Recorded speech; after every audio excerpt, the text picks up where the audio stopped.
अहम खबर है साइफर केस से मुतल्लिक जेल में ट्रायल पर हुक्म इम्तनाई में 20 नवंबर तक तोसी। इस्लामाबाद हाई कोर्ट में चेयरमैन पीटीआई की दरखास्त पर समाअत हुई तो जेल में ट्रायल पर हुक्म इम्तना में 20 नवंबर तक तोसी कर दी गई है। मोहम्मद इमरान ने हमें ज्वाइन किया है। इमरान, क्या डिटेल्स हैं?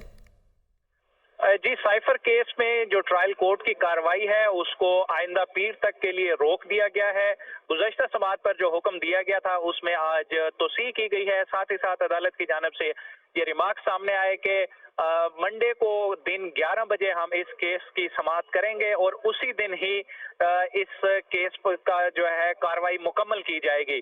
अब इस केस की समाअत पीर तक मुलतवी कर दी गई है। आज की जो समाअत थी वो इसलिए अहम थी कि अटॉर्नी जनरल को ये अदालत की जानिब से कहा गया था कि जो कैबिनेट की अप्रूवल है जेल ट्रायल से मुतल्लिक, आप उसकी दस्तावेजात अदालत में पेश करें।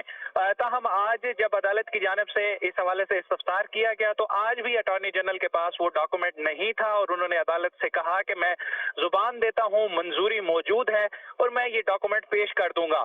साथ ही उन्होंने अदालत को ये बताया कि कैबिनेट की अप्रूवल से पहले जो दो मेन इवेंट हैं वो हुए हैं।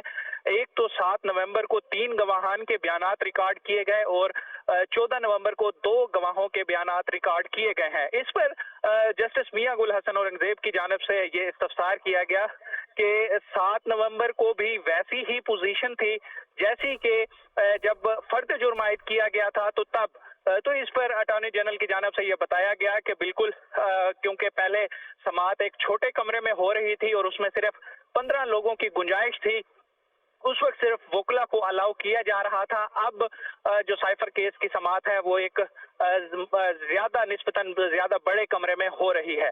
अब इस केस की समाअत पीर को दोबारा होगी। ठीक है, बहुत शुक्रिया इमरान आपका।